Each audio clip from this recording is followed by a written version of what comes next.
Vamos orar antes? Pai, nós queremos louvar o Teu nome por tudo que o Senhor tem feito por nós, e agora por essa oportunidade que nós temos de, nessa reunião virtual, nessa reunião online, nós estudarmos um pouco a Sua palavra, para que nós estejamos preparados para responder a todos aqueles que nos pedir a razão da esperança que há em nós, para o louvor da Sua glória. Em nome de Jesus, amém.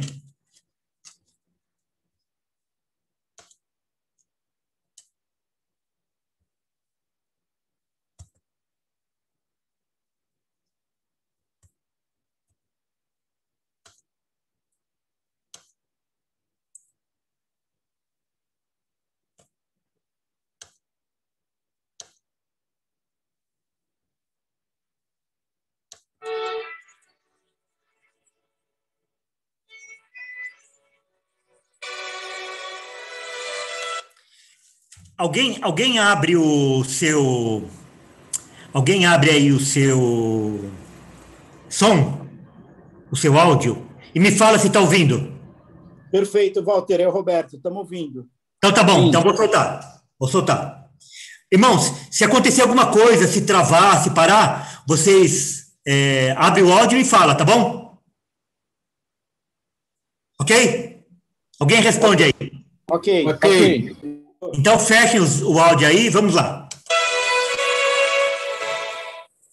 O tema da nossa meditação é a eleição segundo a presciência de Deus. 1 Pedro 1:2, o apóstolo Pedro fala que nós somos eleitos segundo a presciência de Deus, Pai, em santificação do Espírito, para a obediência e aspersão do sangue de Jesus Cristo, graça e paz vos sejam multiplicadas. Eleição segundo a presciência. Presciência quer dizer conhecimento prévio, pré-visão.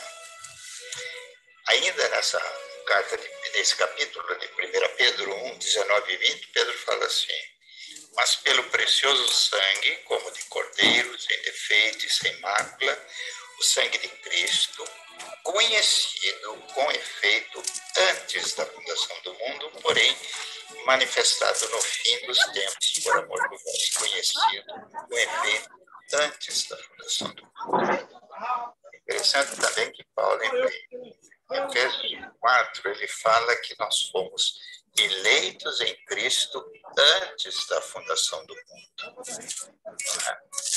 E em amor nos predestinou.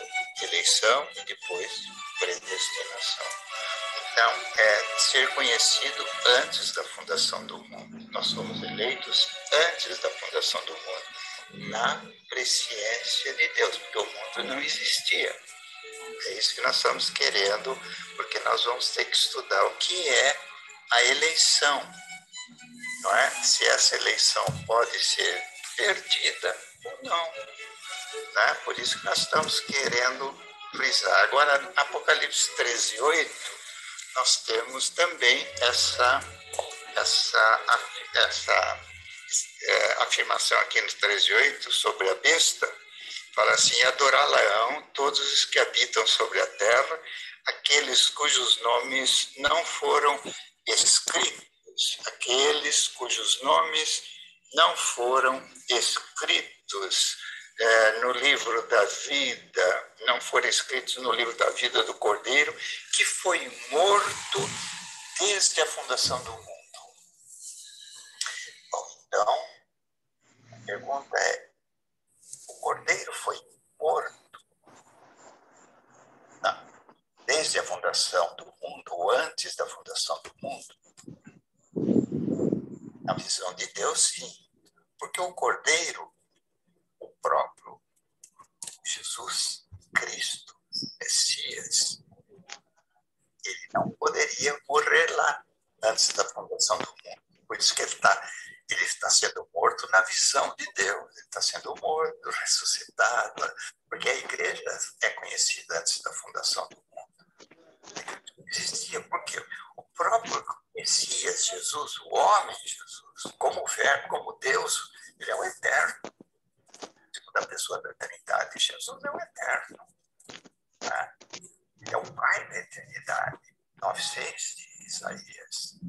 Mas o homem glorificado, o Messias glorificado, não existia. Por quê? Porque o universo não existia. Ainda só existia antes da fundação do mundo. O universo não existia.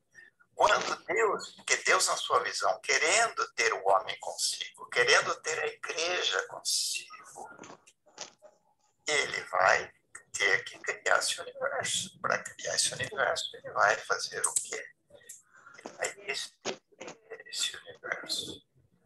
Vários profetas falam, né? João fala Deus estendendo o universo, Isaías fala Deus estendendo o universo, Jeremias fala a mesma coisa, Zacarias fala Deus estendendo o universo. Para Deus estender o universo, o que ele tem que fazer? Veja, antes da criação do universo, o que havia? Havia a eternidade, que é outra dimensão. Para Deus criar o homem, ele vai ter que criar todo esse universo, vai ter que criar a Terra, o sistema solar, né? Todas as galáxias. Então, ele vai ter para criar o homem. Então, o Messias vai ser feito de carne e ossos, a semelhança do primeiro Adão. O primeiro Adão foi feito alma vivente, Jesus é o espírito vivificante. E ele, como ressurreto, então Jesus, ele tem dupla natureza, a natureza divina, ele é Deus, ele não morre. Quem morreu na cruz foi o homem, Jesus. Não é? E a natureza humana, ele é o homem sem pecado glorificado. Tanto é que ele é espírito e é um homem glorificado. Esse homem glorificado não estava antes de Jesus nascer nessa Eu não terra. tenho nem força para abrir a porta. Olha, tô gorda. Eu subi desse jeito também. Eu preciso. Eu fiquei parada uns 2 minutos respirando. Jesus Cristo, só. Não, filha, que eu tô gorda mesmo. Marina.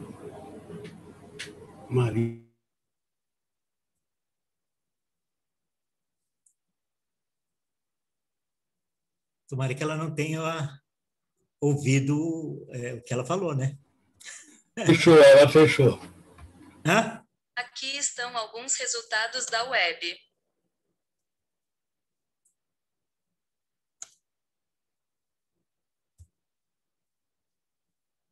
O homem glorificado não estava à direita de Deus.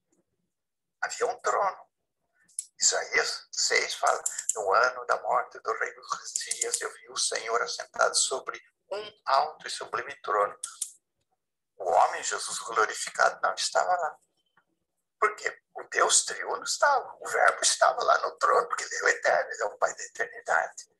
Então, no coração de Deus, ele vê a igreja aceitando a Jesus, sendo eleita em Cristo antes da fundação do mundo. Eleitos nele antes da fundação do mundo. Ele vê o Cordeiro morrendo antes da fundação do mundo. Porque se você aceitar, se nós aceitarmos que ele morreu antes da fundação do mundo, a pergunta é, ele ressuscitou antes da fundação do mundo? Como é que antes da fundação do mundo, que não existia matéria, energia, tempo e espaço? Então, para criar o homem, Deus tem que criar a Terra. Para criar a Terra, tem que criar o sistema solar, a nossa Via Láctea, todas as outras galáxias. Mas o homem, então, foi feito. Adão, que é feito da Terra. Todos os elementos químicos estavam na constituição de Adão, não é? Então, o Espírito de Deus, que é insuflado, o Neshama de Deus, que é insuflado em Adão, ele se torna, então, alma vivente, ele se torna, o Espírito de Deus foi insuflado em Adão. E esse homem peca. Deus da eternidade, antes de criar, ele já está vendo. Ele não induziu, como alguns querem. Ele não induziu o homem ao pecado.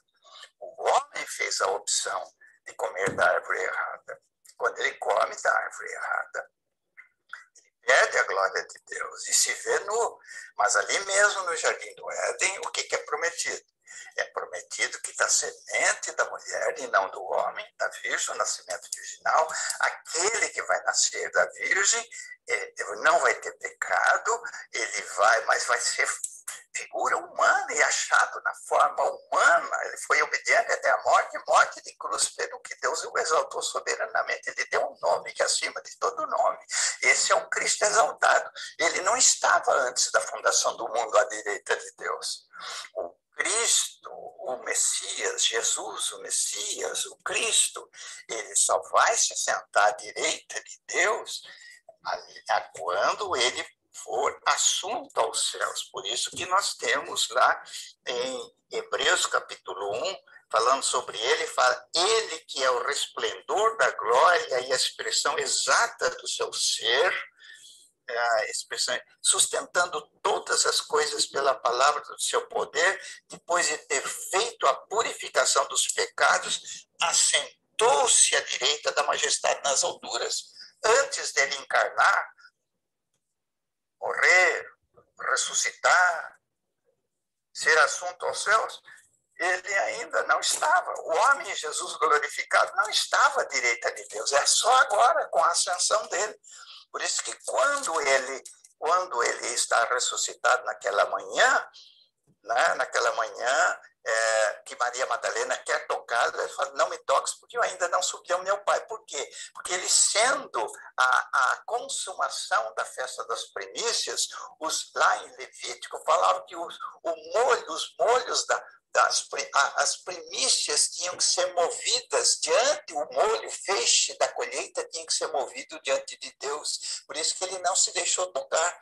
Então, aí ele vai cumprir o Salmo 24. Jesus, quando ele ressuscita, né, na trajetória do Verbo encarnado, é de tal maneira amou Deus o mundo que deu o seu Filho unigênito, único nessas condições, né? Deu o seu Filho unigênito para que todo aquele que nele crê não pereça, mas tenha a vida eterna. Quando ele ressuscita como primogênito dentre muitos irmãos, o primogênito da criação e o primogênito dentre os mortos. E nós estamos nele.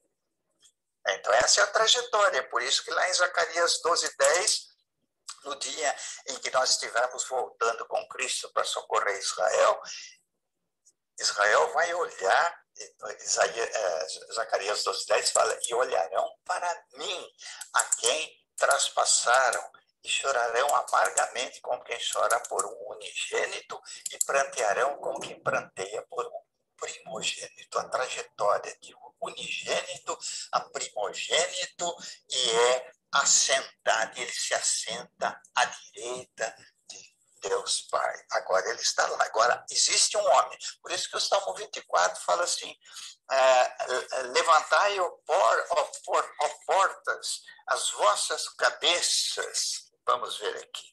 Levantai, ó portas, as vossas cabeças. Levantai-vos, ó portais eternos, para que entre o Rei da Glória. Quem é o Rei da Glória? Jeová, forte e poderoso. Jeová, poderoso nas batalhas. Levantai, ó portas, as vossas cabeças. Levantai-vos, ó portais eternos, para que entre o Rei da Glória. Quem é esse Rei da Glória? O Jeová, Jeová dos exércitos é o Rei da Glória. É o nosso Jesus. Esse salmo profético tem duplo cumprimento.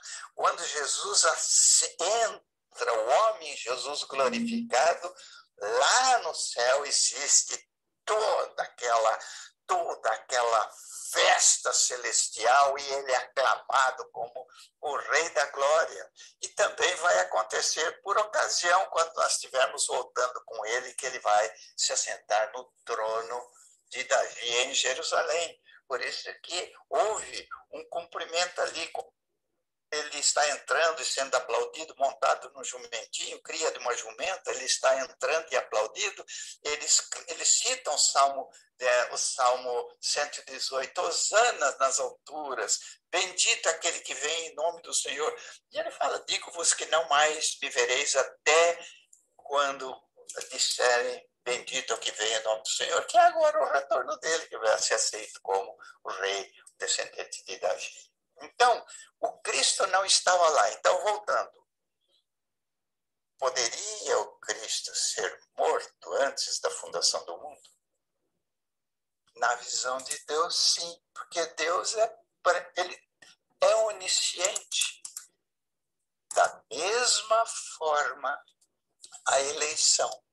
Nós somos eleitos em Cristo, Deus nos vê aceitando a Jesus como Senhor e Salvador. Daí a necessidade no tempo, né? Deus está nos vendo no tempo, porque lá na eternidade, antes dele criar o universo, o Messias não existia. Ele vai ser encarnado. Então, eleitos em Cristo antes da fundação do mundo, como diz lá em Efésios, né?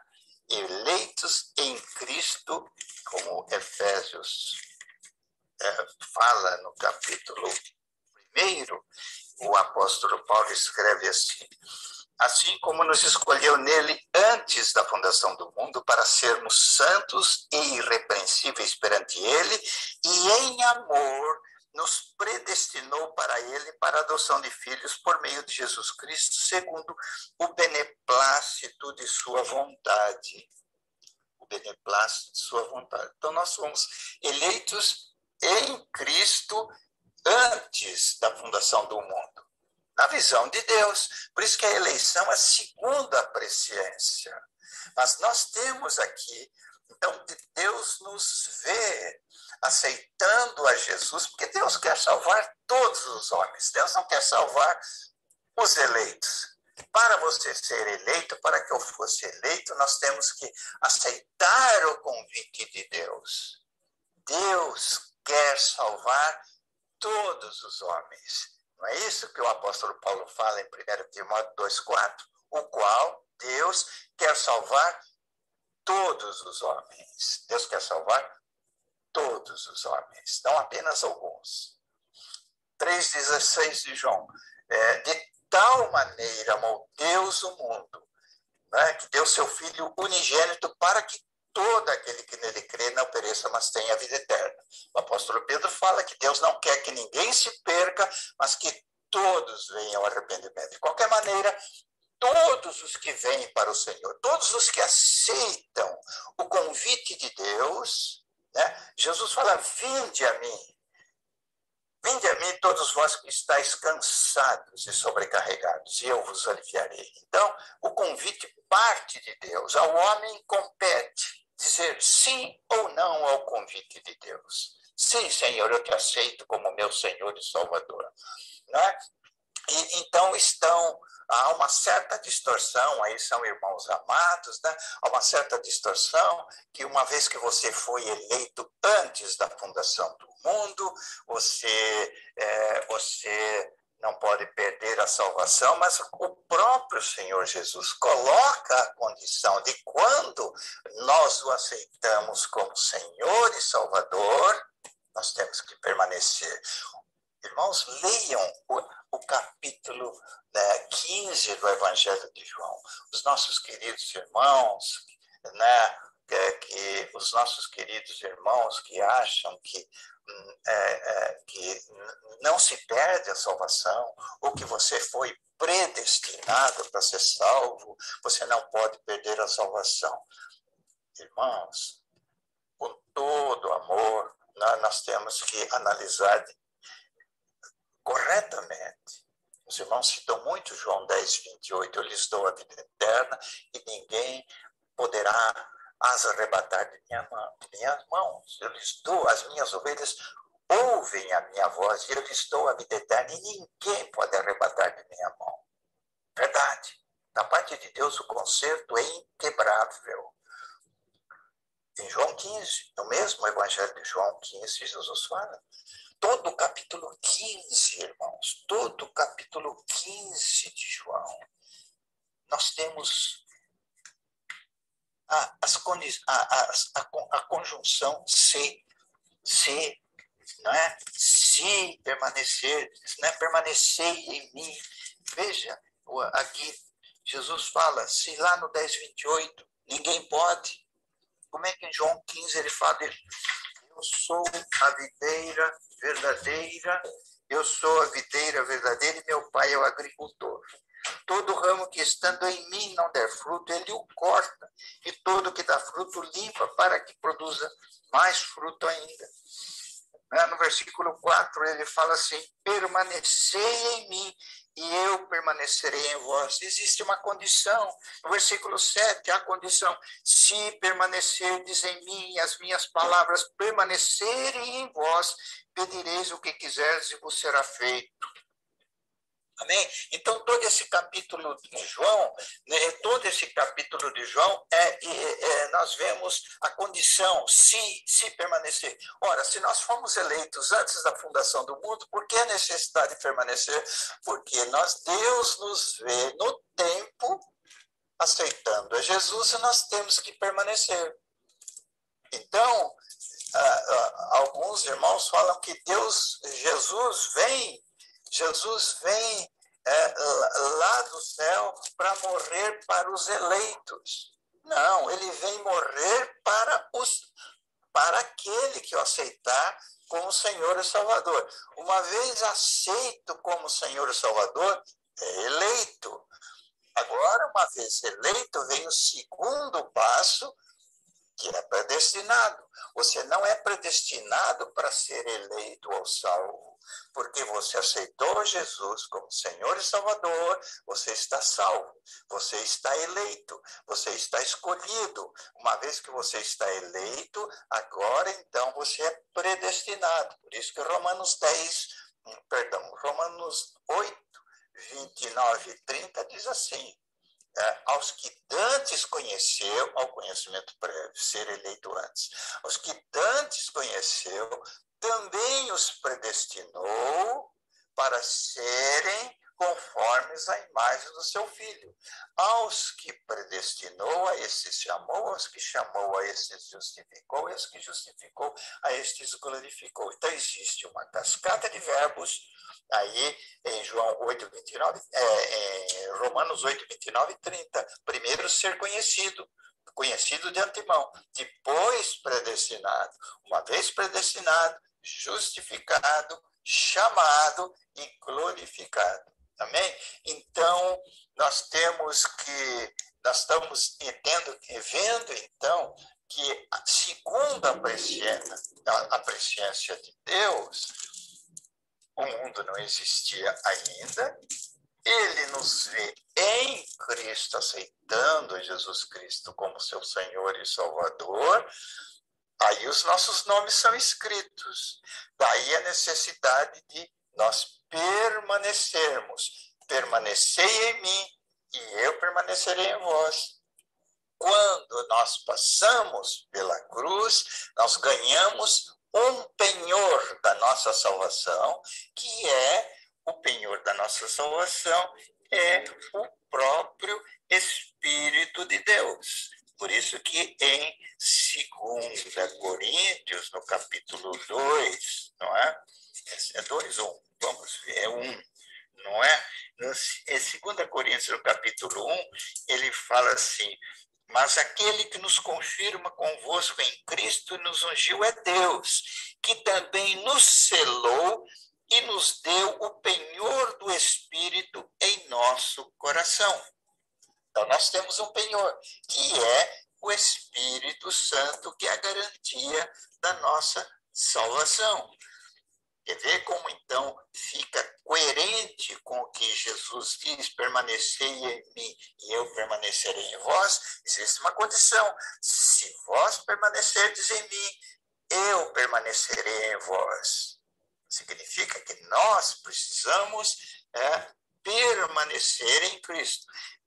Se não permanecermos, o que vai acontecer? Em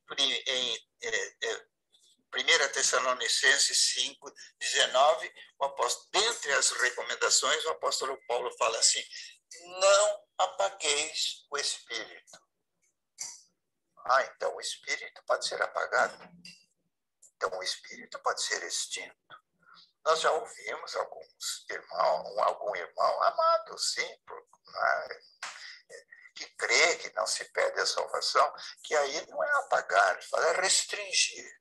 Ora, queridos, Apagar é uma coisa, restringir é outra. O extintor de incêndio não restringe o fogo, ele apaga o fogo. Então, se nós apagarmos o espírito, o que está acontecendo? Nós estamos expulsando o Espírito de Deus, não é? Mas o nosso nome não foi escrito antes da fundação do mundo. O Cordeiro não foi morto? Sim, foi morto para aqueles que permanecem. Por isso que nós temos que permanecer, vigiar. Por isso que Apocalipse 10:10, ser fiel até a morte, dar-te a coroa da vida. Não é? Romanos 11:22 fala que os judeus foram cortados por causa da incredulidade e nós, gentios, que fomos enxertados, nós temos que cuidar, porque de outra, 11:22, de outra forma, nós também seremos cortados. Não é? Então, há toda uma condição.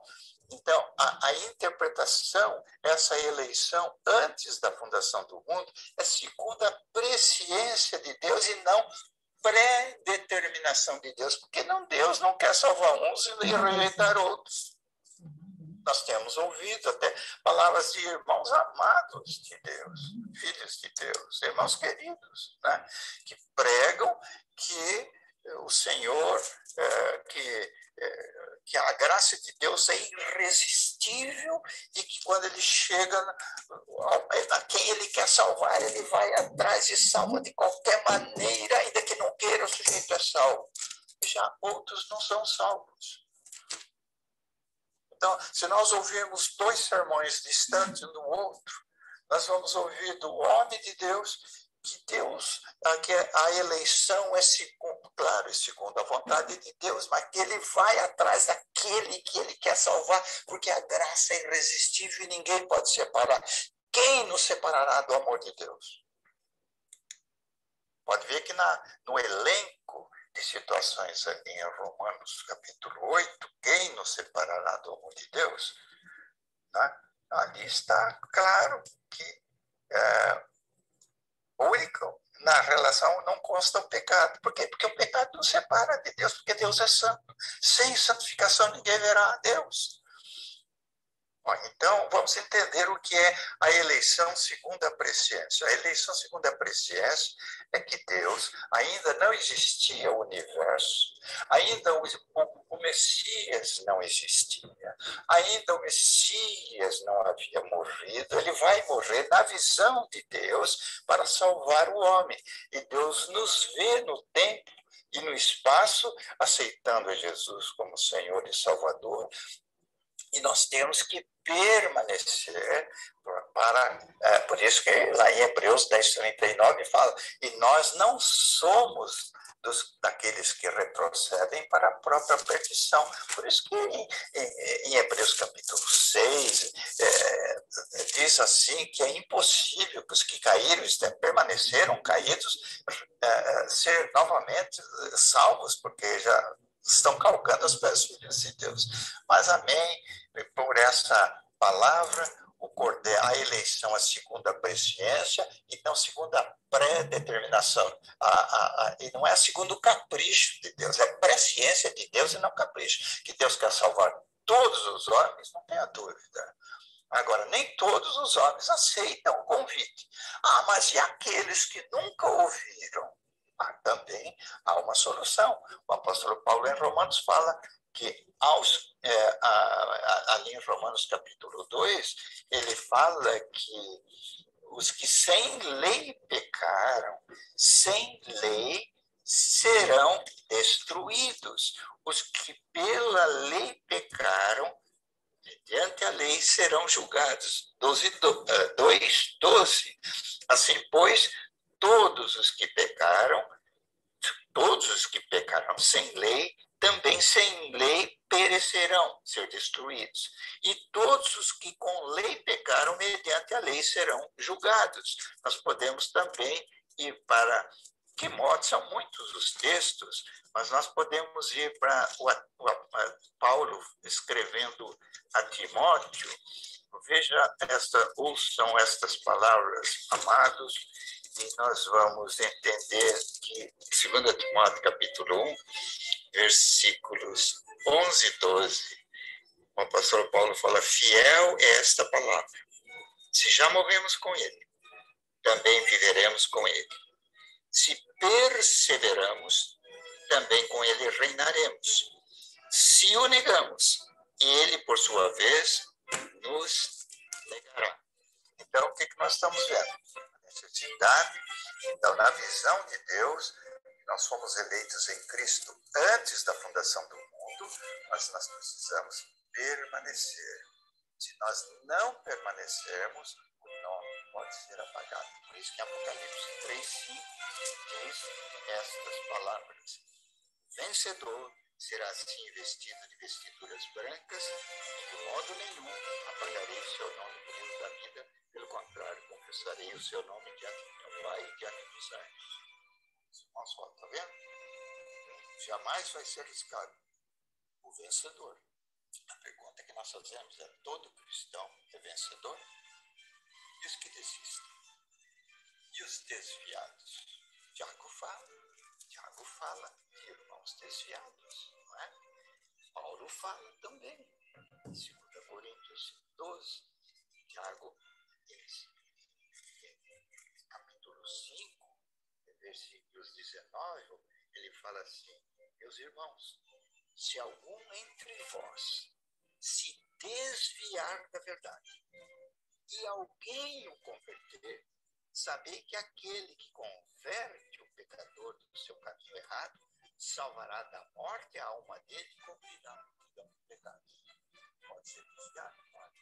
Esse que se desviou é um vencedor. Demas, se não se arrependeu mais tarde, Demas não era salvo, não.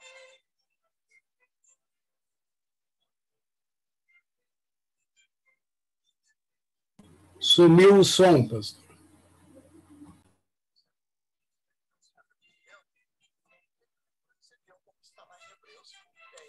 Ficou muito baixo, Walter. É o máximo, já está no máximo. É algum defeito da gravação. 10:39. Nós, porém, não somos para a perfeição. Somos, entretanto, da fé para a conservação da vida. Então, pode se perder, sim. Então, não é que depende de nós. Nós só permanecemos na presença de Deus, queridos e amados irmãos. Não por nossa força, mas pela nossa obediência à palavra, por nós estarmos plenamente ligados ao Senhor. Essa força vem do Espírito, porque por carne não pode ajudar a salvação. A salvação não é por obras para que ninguém se glorie. Então vamos ouvir o que está escrito em Hebreus, capítulo 5, versículo 9, diz assim: e tendo sido aperfeiçoado, tornou-se o autor da salvação eterna para todos os que lhe obedecem. A obediência, a permanência, permanecer em mim. Ser fiel até a morte, dar-te-ei a coroa da vida. Guarda o que tens para que ninguém tome a tua coroa. E, amados irmãos, são tantos os versículos, porque há um perigo, queridos. Há um perigo, o perigo de o indivíduo se achar predestinado e querer ter. Claro que os irmãos que têm pregado a palavra, eles são homens que têm pregado muita santificação. Né? 2 Pedro 1,10, o apóstolo Pedro coloca essa questão aqui. 2 Pedro 1,10 fala: por isso, irmãos, procurai com diligência cada vez maior confirmar a vossa vocação e eleição, porquanto procedendo assim, isto é, confirmando a vocação e eleição, isto é, dando testemunho, andando no Espírito, vida santa diante do Senhor, porquanto procedendo assim, não tropeçareis em tempo algum. Olha a condição que vem. Pois desta maneira é que vos será amplamente suprida a entrada no reino eterno de nosso Senhor e Salvador, Jesus Cristo. Amém? Então, fomos eleitos em Cristo antes da fundação do mundo? Sim. A nossa eleição é segundo a presciência e não segundo o capricho, como alguns querem, que Deus quer salvar um e não quer salvar os outros. Não, amados. O caráter de Deus é de amor. Deus não, Ezequiel 33, também no 18, Deus não tem prazer na morte do ímpio antes que ele se salve. Deus não tem prazer na morte do ímpio antes que ele se salve.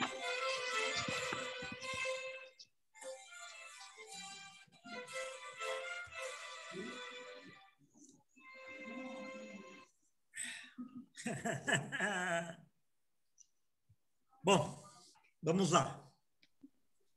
Eu vou fazer algumas considerações. Irmãos, aquilo que ele falou é basicamente o que todos falam, com uma outra divergência.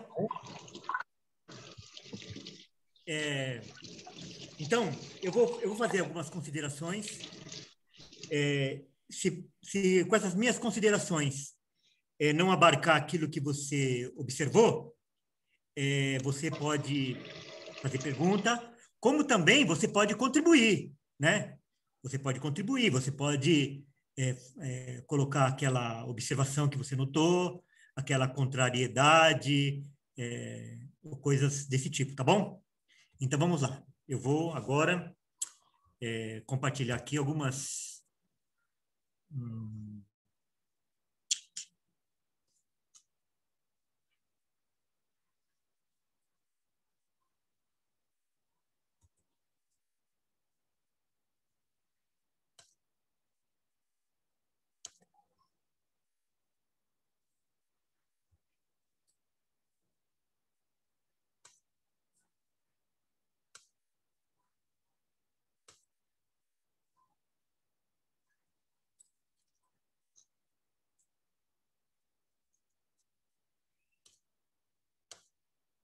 Ok.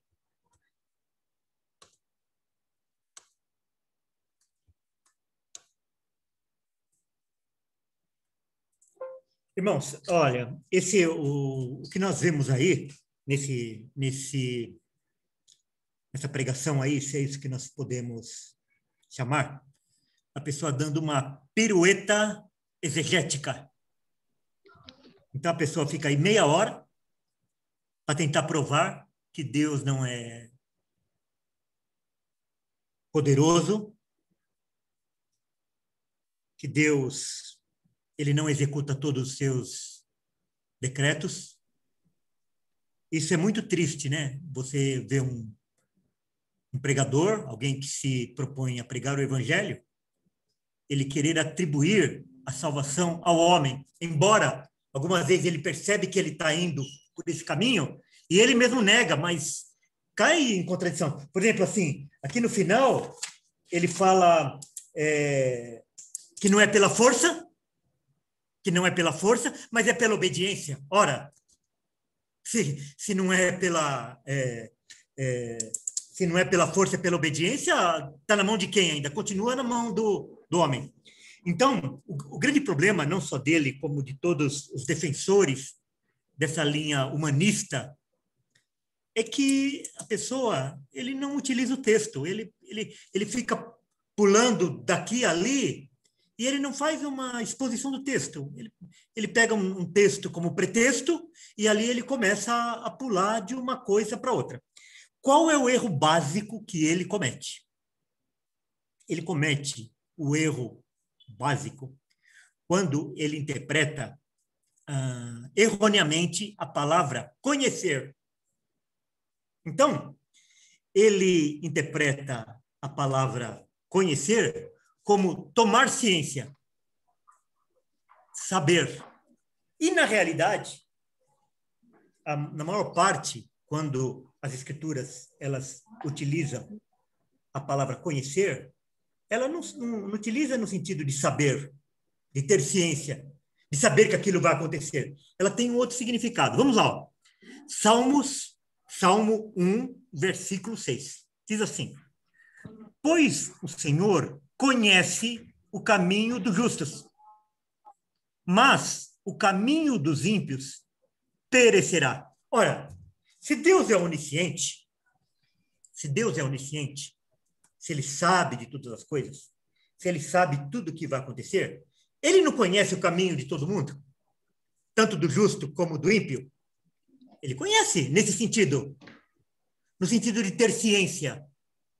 Mas, aqui, ela tem um outro significado. Não é esse significado raso. A palavra que conhecer é que ele tem um destino especial para essa pessoa. O Senhor tem um plano para essa pessoa. Então, o Senhor conhece o caminho dos justos. O Senhor, ele determinou o caminho dos justos. O Senhor tem um plano especial na vida dos justos, mas não tem na vida dos ímpios. Ele tem um relacionamento íntimo com os justos e não tem com os ímpios. Embora ele conheça, nesse sentido, de saber, de ter ciência, tanto um como o outro. Mas ele tem um plano especial para o justo e não tem um plano especial para os ímpios. É nesse sentido da palavra conhecer. Outro texto, João 10, 27. As minhas ovelhas ouvem a minha voz. Eu as conheço e elas me seguem. Ora, Jesus só conhece quem é as ovelhas dele? Ele não conhece também as ovelhas que não são dele? No sentido de onisciência, ele conhece todos. Todas as pessoas. Nada é oculto a ele.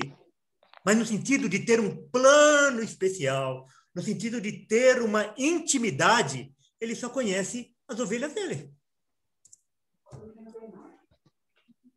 Mateus 7, 22 e 23.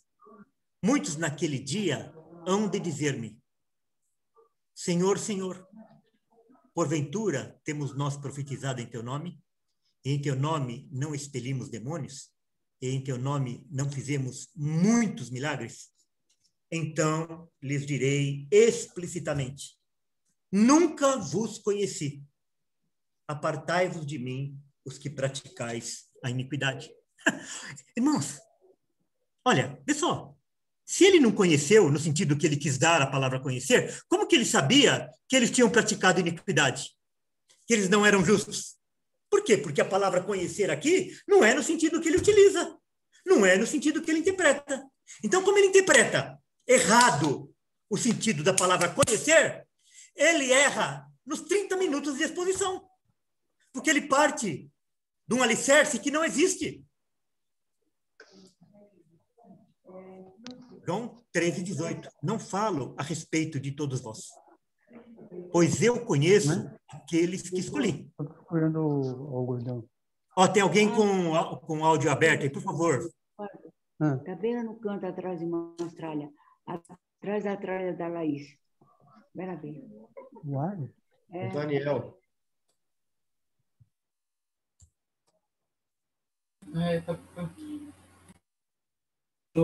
Fechou.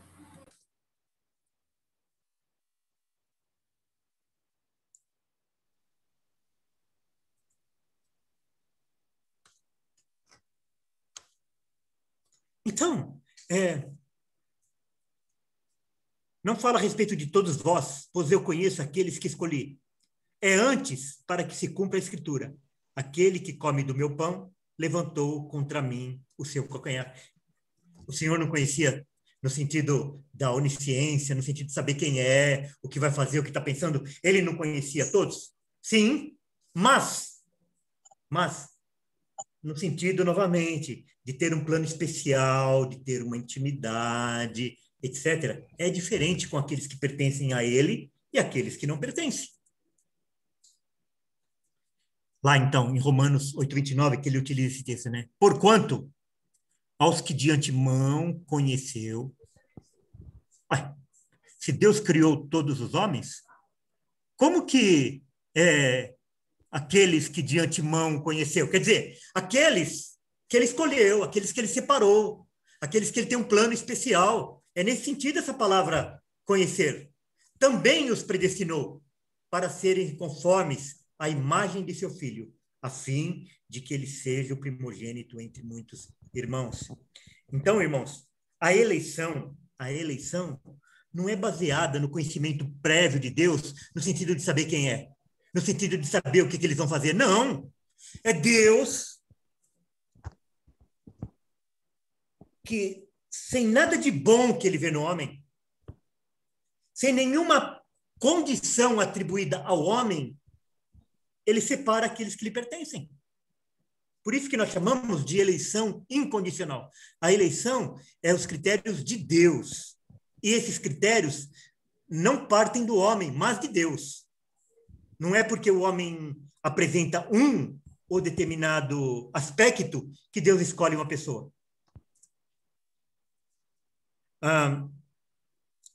Uma outra coisa. Irmãos, aonde que ele tirou esse negócio de que os eleitos são aqueles que vão aceitar Jesus? Aonde? Onde que está isso na Escritura? Que texto que ele cita para dizer que a eleição é com base nisso? Nós podemos pegar lá em Romanos capítulo 3, que diz que não há nenhum homem que quer a Deus. Nenhum homem busca a Deus. Então, se dependesse disso, nenhum homem seria salvo. Tanto que ele fala de aceitar Jesus, de aceitar Jesus, de aceitar Jesus, e não cita um texto a respeito disso. E quando você conversa com uma pessoa a respeito de aceitar Jesus, geralmente ele cita esse versículo aqui, ó. Esse texto aqui de João, capítulo 1, versículo 11 e 12. Eles não citam o 13. Então diz assim, ó, veio para o que era seu, e os seus não o receberam. Mas a todos quantos o receberam, deu-lhes o poder de serem feitos filhos de Deus. A saber, aos que creem no seu nome, os quais não nasceram do sangue, nem da vontade da carne, nem da vontade do homem, mas de Deus. Ó. É eu. Ué.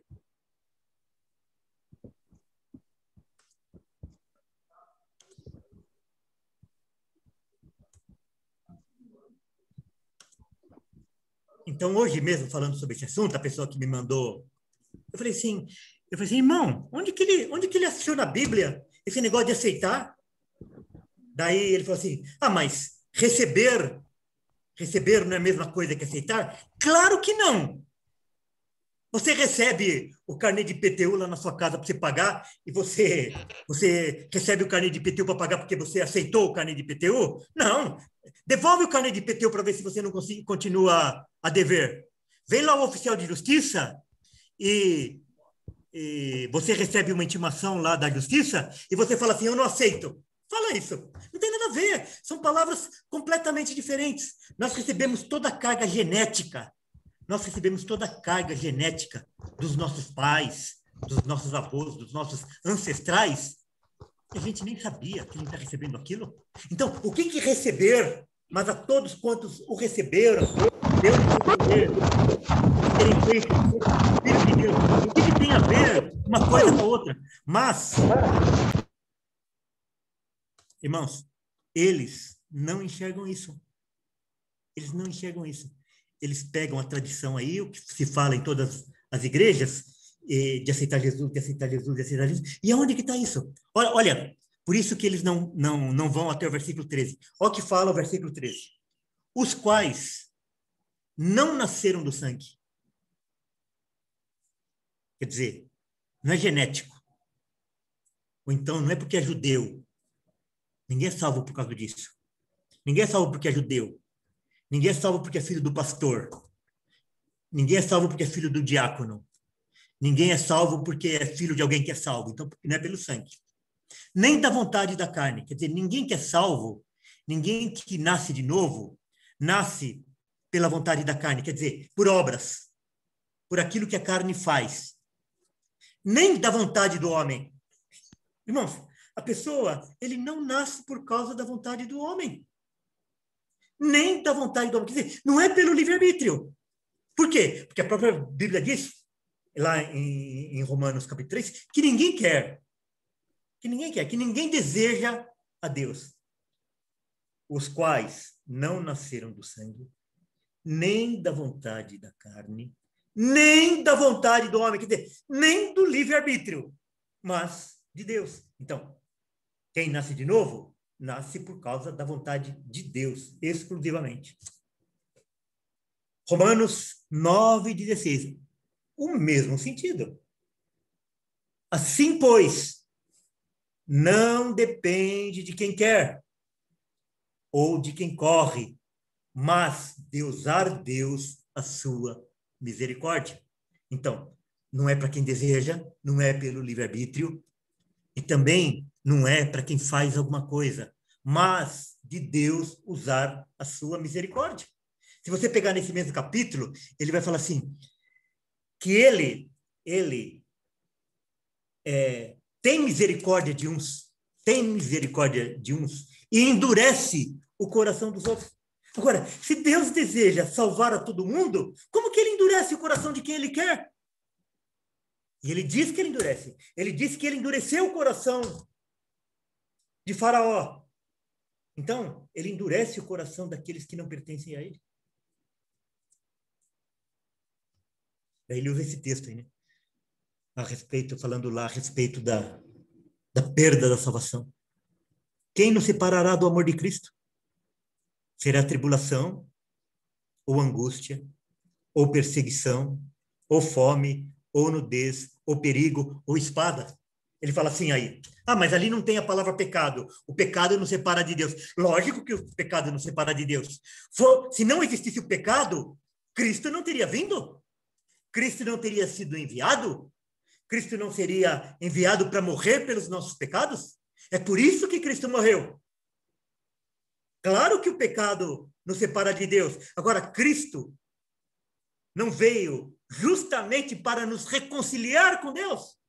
Os nossos pecados é a maneira como nós somos, é a causa que nós somos separados de Deus. E Cristo, a morte de Cristo, a ressurreição de Cristo, a obra de Cristo, foi a maneira que possibilitou que nós fôssemos reconciliados com Deus, através do seu sangue. João 10:28. Eu lhes dou a vida eterna. Jamais perecerão. Jamais. O que significa essa palavra? Por que ele não ataca o texto? Por que ele não é honesto no texto? Jamais perecerão. E ninguém as arrebatará da minha mão. Ninguém? O que significa ninguém? O que significa jamais? Tem um outro sentido? É por isso, irmãos, que nós devemos prestigiar, nós devemos lutar para que a gente tenha pregações expositivas. Como ele faz uma pregação temática desse, ele quer atacar as doutrinas da graça, ele não ataca, ele não explica o que significa esse jamais. Ele não explica o que significa ninguém. Por quê? Porque o objetivo dele não é ensinar. Ele tem uma coisa na cabeça lá que ele aprendeu e ele vai pegando textos aqui e ali, e mesmo os textos que ele pega, ele interpreta de maneira completamente errada, como aquele de 1 Pedro, né? que ele pega assim, aqueles que de antemão conheceu, a presciência de Deus, etc., que ele pega a palavra conhecer e deturpa todo o sentido da palavra conhecer. Filipenses 2:13. Porque Deus é quem efetua em vós tanto querer como o realizar, segundo a sua boa vontade. Então, se nós queremos a Deus, se nós queremos a Cristo, e se nós perseveramos em Cristo, é por quê? Porque é Deus quem efetua isso em nós. Segundo a vontade de quem? Nossa? Não. Segundo a vontade dele.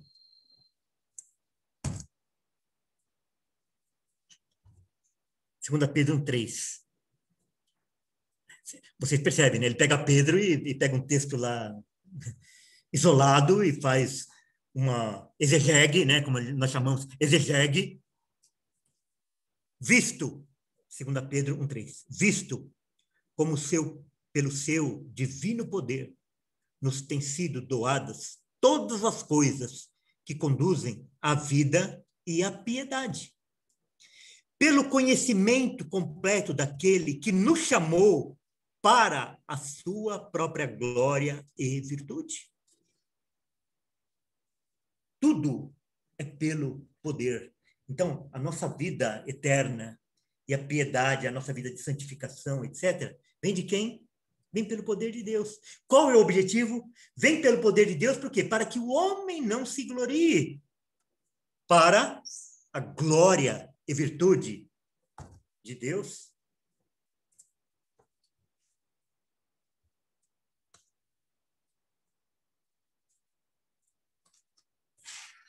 Eu anotei aqui algumas coisas aqui que talvez não... Uma das coisas que eu anotei aqui...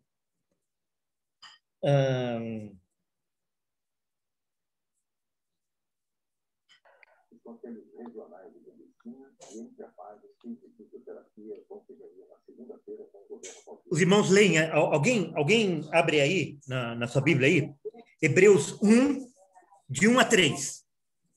Hebreus 1, de 1 a 3.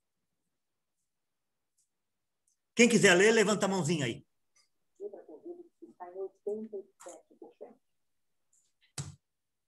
Rose, vai ler? Vai, vamos ver. Depois, cada um lê um, tá? Agora a Rose vai ler. Tá. Cristo como filho Peraí, de espera um Deus pouquinho. Todo mundo achou? Hebreus 1. Amém, amém. Amém, pastor. Amém? Amém. Vamos lá, irmã Rose. Cristo Hebreus como 1, de 1 a 3. Tá. Cristo, como Filho de Deus, é superior aos anjos. 1.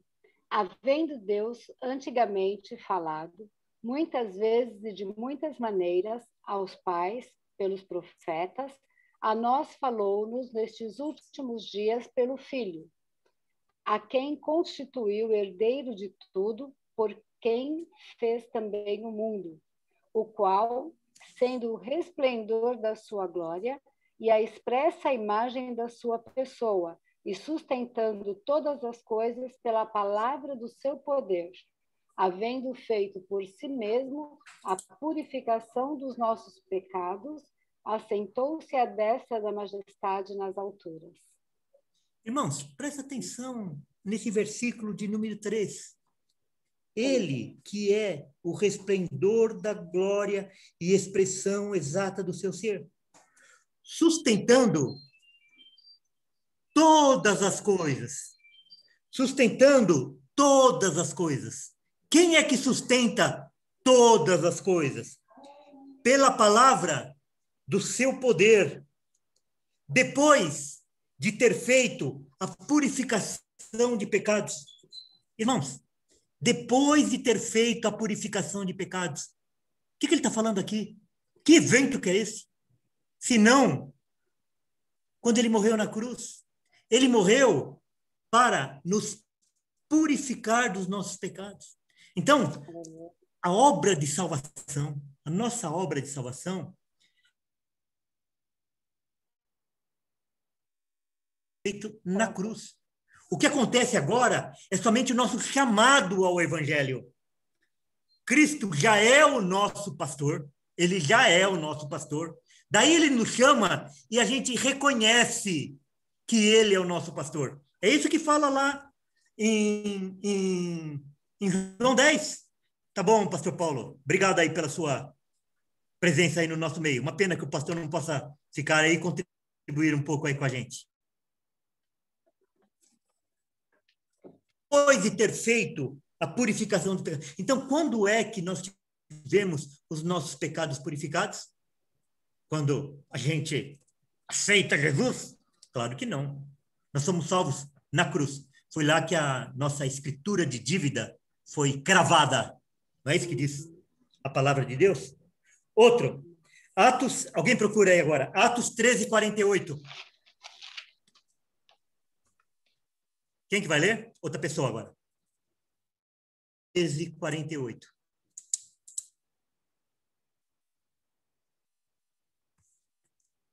Quem? Tô lendo. Ricardo Macedo. Vamos lá, irmão. Atos 13, 48. O irmão tinha levantado a mão antes, acho que não foi isso? Pode ir. Não? Atos 13, 48. Então vamos lá. Quem que vai ler? Sou eu Ricardo, estou lendo, pastor.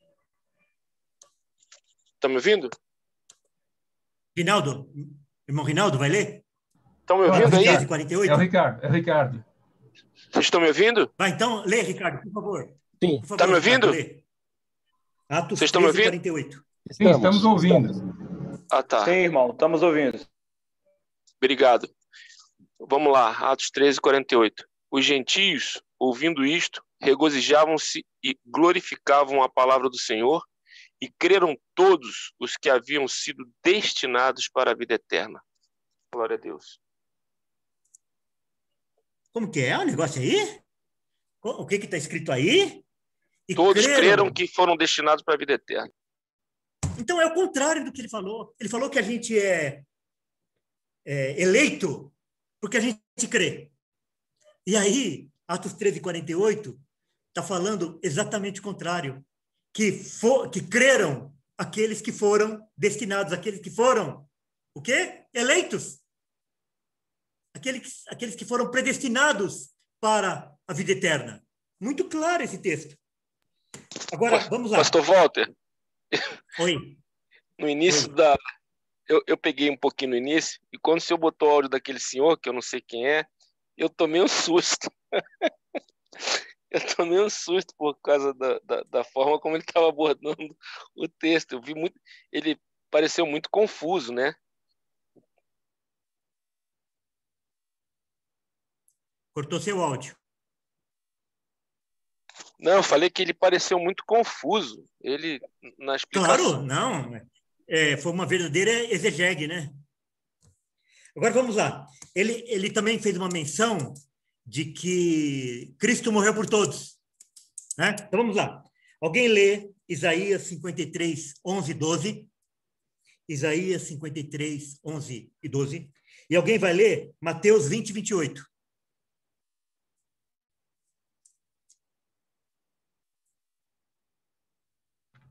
Isaías 53, 11 e 12. É o Rinaldo falando. Depois do sofrimento de sua alma, ele verá a luz e ficará satisfeito. Pelo seu conhecimento, meu servo justo justificará a muitos e levará a iniquidade deles. Por isso, eu lhe darei uma porção entre os grandes, e ele dividirá os despojos com os fortes, porquanto ele derramou sua vida até a morte, e foi contado entre os transgressores, pois ele carregou o pecado de muitos e intercedeu pelos transgressores. Então, nós estamos, ele está usando aí o muitos, não o todos, que ele levou sobre si o pecado de muitos, porque ele justificou a muitos. Vamos lá, Mateus 20, 28. Alguém lê? Outra pessoa? Posso ler, Walter? Vai, pode, Kleber. Tal como o filho do homem, que não veio para ser servido, mas para servir e dar a sua vida em resgate por muitos. Lá.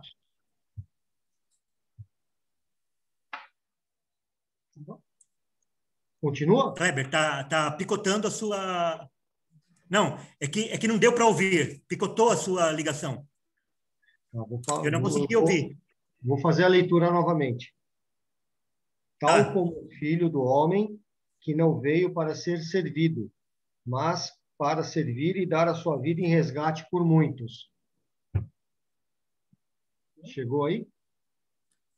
Tal qual o filho do homem, que não veio para ser servido, mas para servir e dar a sua vida em resgate de muitos. Uma multidão que ninguém pode contar, mas que não é todos. Vamos lá, alguém lê. João 6, 38 e 39. João 6, 38 e 39.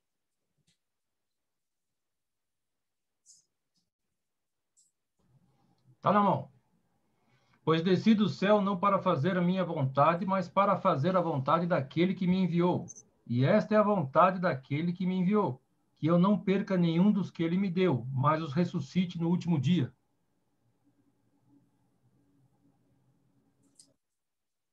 Irmãos, os irmãos querem mais clareza do que esse texto? Mais clareza do que esse texto? Porque eu desci do céu não para fazer a minha vontade, mas para fazer a vontade daquele que me enviou. E a vontade daquele que me enviou é esta, que eu não perca nenhum daqueles que ele me deu. Então, essa é a vontade de Deus. Deus entregou um povo a Cristo, que lá em João 17, ele fala que ele ora por esses, que ele não ora pelo mundo, né? Então, quando lá, João 3,16 está falando, porque Deus amou o mundo, que mundo? Que mundo que Deus amou, né? Aqueles que ele entregou ao Filho. Então, a vontade de Deus é que Cristo não perca nenhum daqueles que ele deu. Pelo contrário, eu os ressuscitarei no último dia. Então, aí, tem tanto a doutrina da eleição presente aí, como também da perseverança dos santos, que Cristo vai ressuscitar a todos aqueles que ele recebeu do Pai. Pastor Walter. Oi. Se o senhor me permite interromper só um pouquinho, eu achei muito confuso também quando ele falou que como se Jesus não existisse antes da encarnação. Isso aí, Jesus é eternamente gerado. Jesus Cristo é eterno. Como que Jesus não existia antes da encarnação? Isso para mim ficou meio confuso. Se o senhor puder esclarecer, eu agradeço. Não, na realidade, ele falou que... ele citou até lá Isaías 6, ele falou que a Trindade estava presente lá, ele não estava ainda encarnado, ele falou ali sobre... É que ele não foi muito claro mesmo, mas ele está falando lá que Cristo ainda não tinha encarnado, e isso ele tem razão. Mas até o relógio quebrado acerta a hora 2 vezes por dia. 2 né? vezes. A respeito do arrependimento, vamos lá. Alguém vai ler? Uma outra pessoa, tá? Que não leu ainda. Romanos 2:4. E uma outra pessoa vai ler Lamentações 5:21. Alguém vai ler Romanos 2:4 e outra pessoa vai ler Lamentações 5:21. Pastor Walter? Oi. Naquele último versículo que a gente leu agora, depois tem o 44 também, né? Que complementa, né? Que fala que ninguém pode ler se você quiser. Peraí, que eu vou pôr lá. Tá Luca Ferola, mas não é o Luca, não. É a mãe do Luca que está a Fabiana falando lá. Em João 6:44 fala: ninguém pode vir a mim se o Pai que me enviou não o trouxer. Então, esse daí confirma mais uma vez, né? Sim, lá no capítulo 6, ele fala 3 vezes dessa forma aí. Ninguém pode vir a mim se o Pai que me enviou não trouxer. E da última vez que ele fala, lá no final do capítulo, fala assim, por isso, muitos do que... Quando Jesus falou assim, que ninguém pode vir a mim se o Pai que me enviou não o trouxer, ou não permitir, a maioria dos discípulos que estavam seguindo a Jesus o abandonaram. As pessoas têm ódio da soberania de Deus. As pessoas não querem, as pessoas querem elas decidirem. Vamos lá, então. Quem vai ler Romanos 2:4? Estou aqui, pastor Nelson. Vamos lá. Ou desprezas a riqueza da sua bondade e tolerância e longanimidade, ignorando que a bondade de Deus é quem que te conduz ao arrependimento? Irmãos, quem nos conduz ao arrependimento? Deus. Então, você ignora que é a bondade de Deus que te conduz ao arrependimento? Então, todo homem que se arrepende dos seus pecados, ele se arrependeu dos seus pecados porque Deus derramou a bondade sobre essa pessoa. Lamentações 5:21, quem vai ler? Uma outra pessoa? Eu leio, Walter. Quem? Osmar? Arnaldo, pode ser? Pode, vai. Oi, Arnaldo. Olha, de Tudo todo bom, hein? mundo aqui, peraí, de todo mundo aqui, a pessoa que eu conheço assim há mais tempo é o meu amigo Arnaldo. Eita! O pai dele era amigo do meu pai. Nós somos... Ô, Arnaldo, uma alegria ter você aqui. Pode ler aí, Arnaldo. Lamentações 5:21. 5:21. É uma oração. Olha a oração. Vamos lá. Convertei-nos a ti, Senhor, e seremos convertidos. Renova os nossos dias como dantes. Irmãos, converta-nos a ti, Senhor, e nós seremos convertidos. Que coisa maravilhosa. Essa é uma oração que a gente precisa fazer sempre, né, irmãos? Converta-nos a ti e nós seremos convertidos. Agora, a respeito dos desviados. Vamos falar um pouquinho sobre os desviados. Alguém lê 1 João 2,19.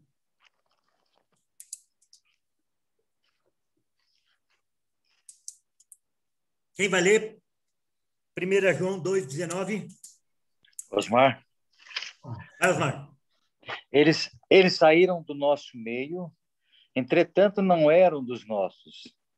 Porque se tivessem sido dos nossos, teriam permanecido conosco. Todavia eles se foram para que ficasse manifesto que nenhum deles é dos nossos. Olha aí! Então, ele está falando o seguinte, que aqueles que caminharam conosco na fé, né? Não está falando na igreja, está falando na fé. Aqueles que caminharam conosco na fé e agora não estão mais conosco na fé, na realidade, eles nunca foram dos nossos.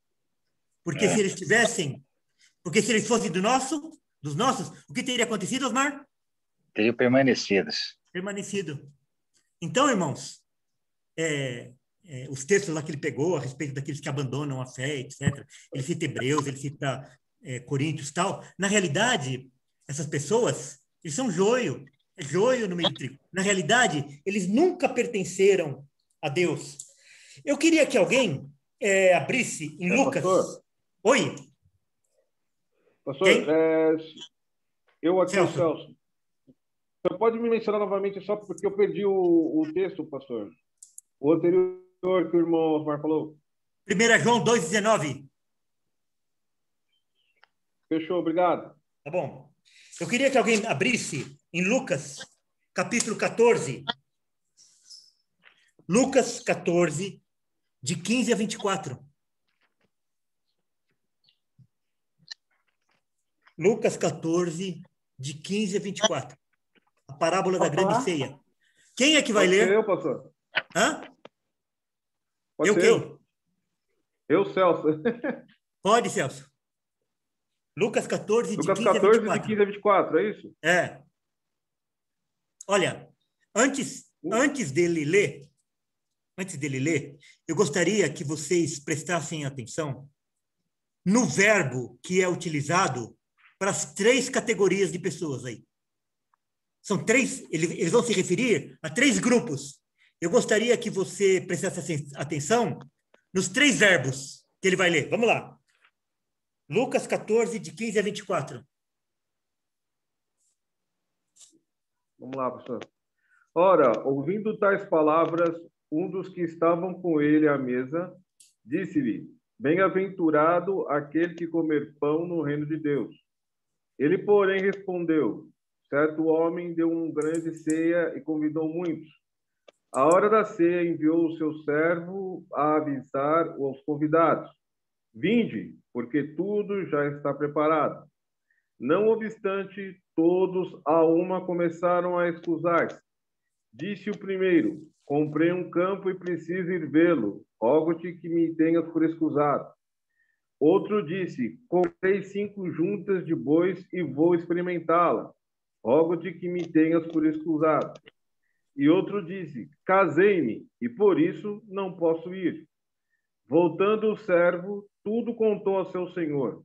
Então, irado, o dono da casa disse ao seu servo: Sai depressa às ruas e becos da cidade e traze para aqui os pobres e aleijados, os cegos e os coxos. Depois lhe disse o servo: Senhor, feito está como mandastes e ainda há lugar. Respondeu-lhe o Senhor: sai pelos caminhos e atalhos e obriga a todos a entrar, para que fique cheia a minha casa. Porque vos declaro que nenhum daqueles homens que foram convidados provará a minha ceia. Alguém aí? Ô Celso, você prestou atenção nos 3 verbos aí dos 3 grupos? Ou lendo não deu para você prestar atenção? Eu li, mas eu não captei muito não, pastor. Tá bom. Alguém aí observou os 3 verbos? Do primeiro grupo, do segundo e do terceiro? Avisar, trazer e obrigar? Peraí. Janaína? Eu. Vai, fala. O primeiro grupo, o que é? Qual verbo? Ele avisou, avisar. E que mais? Tem mais 2 verbos aí. Depois ele mandou trazer e depois ele mandou obrigar. Peraí, Janaína. Nesse primeiro grupo aí, tem mais 2 verbos aí, antes de, além de avisar. Nesse primeiro grupo. Além de avisar? Seria excusar? Não. Vinde. Vinde. Vinde. E enviar? E convide. Ah, convidar. Então, convite, a ordem de vir e de avisar. O que adiantou?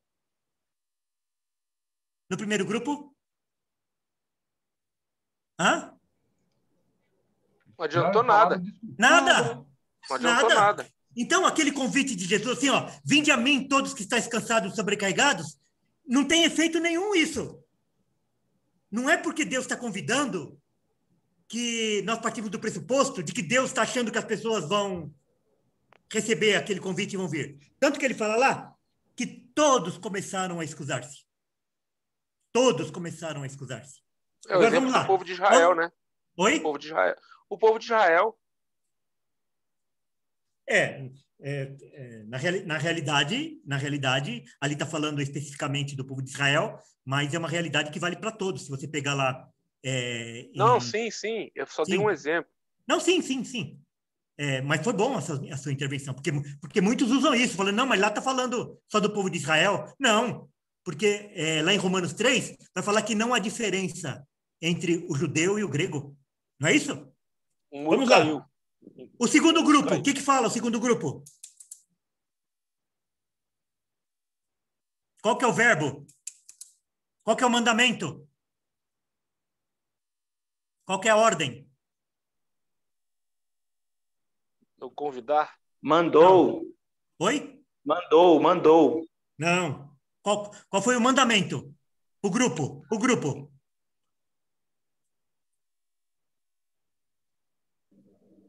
Traze para cá. Traze.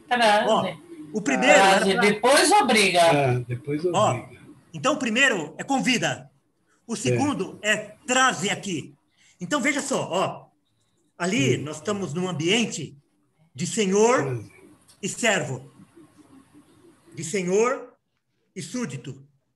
De senhor e escravo. Então, quando ele fala assim, traze-os aqui, permitia a recusa? Permitia a recusa? Não. Forma nenhuma. Daí, ele fala assim, olha, eu já trouxe todos. Estão todos aí. O que o senhor responde?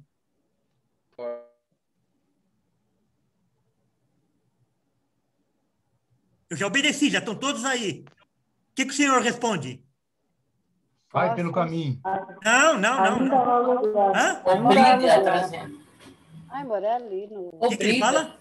Obriga. Não, um pouquinho antes. Na hora que ele vê que ele já obedeceu aquele segundamento de trazer, o que ele constata? Feito está como mandaste. Hã? Feito está como mandaste. Que ainda tem lugar. Ainda tem lugar. Ainda tem lugar. Daí ele dá a terceira ordem. Qual que é a terceira ordem? Obriga-os a entrar. Então, no céu, vai ter convidado? Em verdade vos digo que nenhum daqueles convidados participarão da minha ceia. Não é isso que está no texto?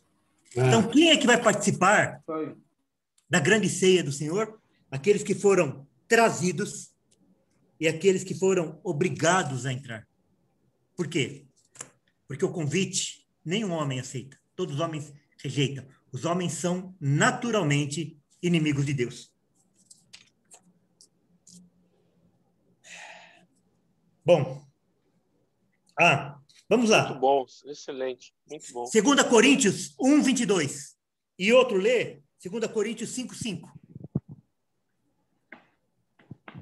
2 Coríntios 1, 22 e outro lê 2 Coríntios 5, 5.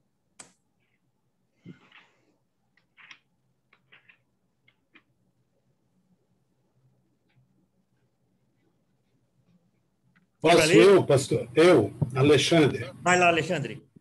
2 Coríntios 1, 22. Que também nos selou e nos deu o penhor do Espírito em nosso coração.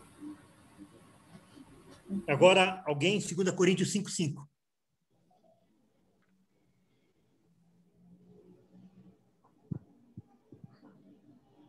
Quem vai ler? 2 Coríntios 5, 5. Eu posso ler?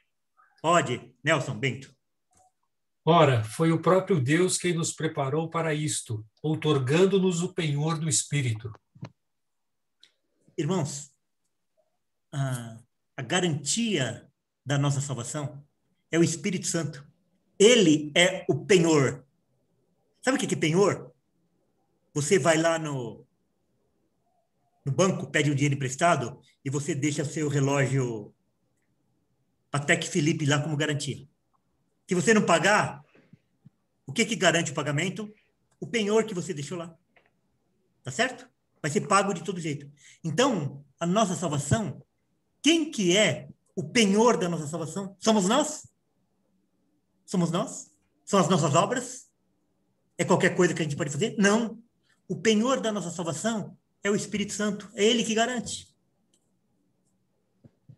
Ô, pastor Walter. Oi. Eu percebi também, já que estamos falando aqui sobre a perseverança dos santos, que ele cita o verbo permanecer lá em João 15. Permaneceres em mim. Só que ali ele esquece de mostrar o contexto, que é o próprio Deus quem corta e limpa o ramo. E no verso 3, que dá continuidade do texto que ele citou, ele diz, vós já estáis limpo pela palavra que eu vos tenho falado. Aí, depois que ele... Porque aqui no 15 ele está falando realmente sobre a perseverança dos santos. Mas lá no final, quando ele vai encerrar a perícope, ele diz assim, não foste vós que me escolheste. Pelo contrário, eu vos escolhi e vos designei a ir e dar fruto, e que o fruto permaneça, a fim de que o Pai vos conceda tudo quanto lhe pedirdes em meu nome. Então, a visão dele é uma visão tão antropocêntrica que ele tira a responsabilidade de Deus da criação em si, porque é Deus quem cria e ele mantém a criação como agricultor. Excelente. Ele se esquece ali, né, que o texto não está falando do ramo. O foco do texto não é o ramo. O foco no texto ali é o agricultor, é o viticultor, é aquele que cuida, é aquele que limpa, é aquele que corta, é aquele que faz o enxerto. Até o enxerto não é natural. O enxerto é obra, né, do Espírito Santo, né, que se faz através... Decide qual ramo vai dar fruto e qual não vai dar. Agora eu vou... Bom, essa daqui foi algumas anotações que eu fiz, né, Eu gostaria de saber se alguém fez alguma anotação, alguém queria fazer algum comentário também, ou então alguma pergunta que você tenha feito no texto da pregação e não foi respondida, alguma dúvida que você tenha ficado. Eu queria fazer um comentário, pastor. Quem? Walter. Walter Campelo. Pastor Walter Campelo, lá de Ribeirão Preto. Vamos lá, pastor.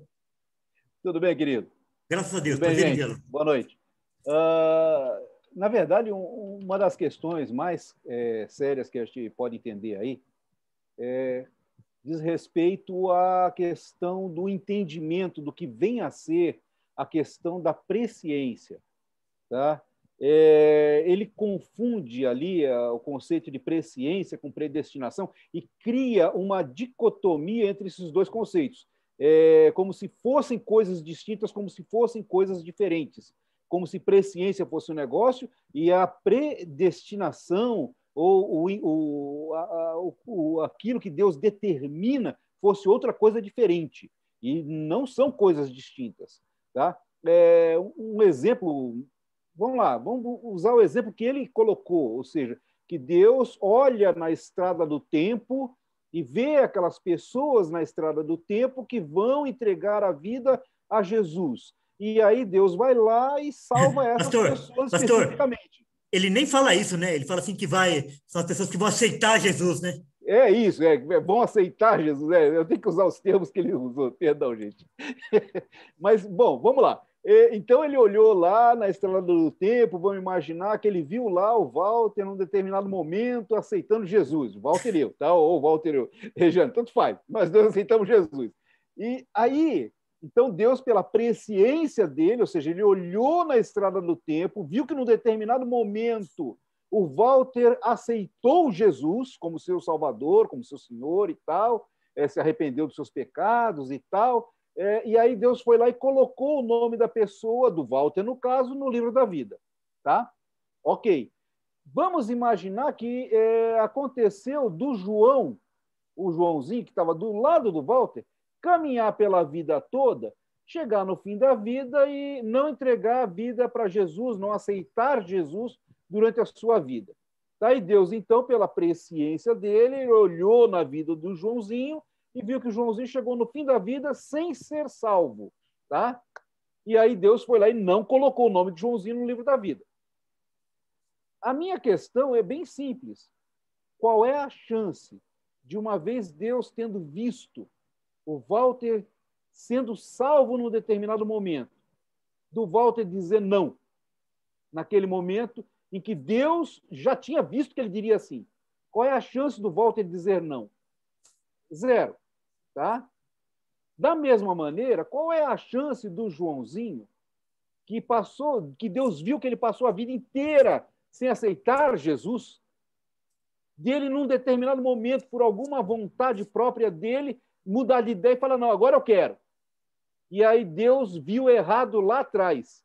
A presciência de Deus não funcionou, porque o Joãozinho, na verdade, Deus tinha visto que ele não tinha aceitado, mas ele, de repente, pela vontade dele, foi lá e aceitou.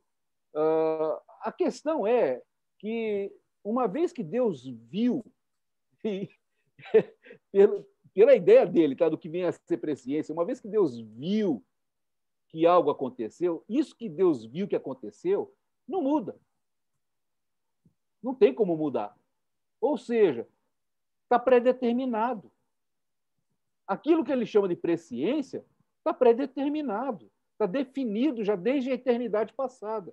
Ou seja, aqueles que são de Deus, são de Deus. Aqueles que não são de Deus, não são. Vão passar a eternidade no lago que arde com fogo e enxofre. É assim. Tá? Então, infelizmente, a ideia que ele quis passar com relação à questão de presciência, como sendo distinta de uma predeterminação de Deus, está equivocada. O decreto de Deus é eterno e se cumpre. Muito bom, muito bom. Irmãos, olha... Pastor? Oi, peraí, deixa eu terminar aqui o raciocínio, senão depois eu perco.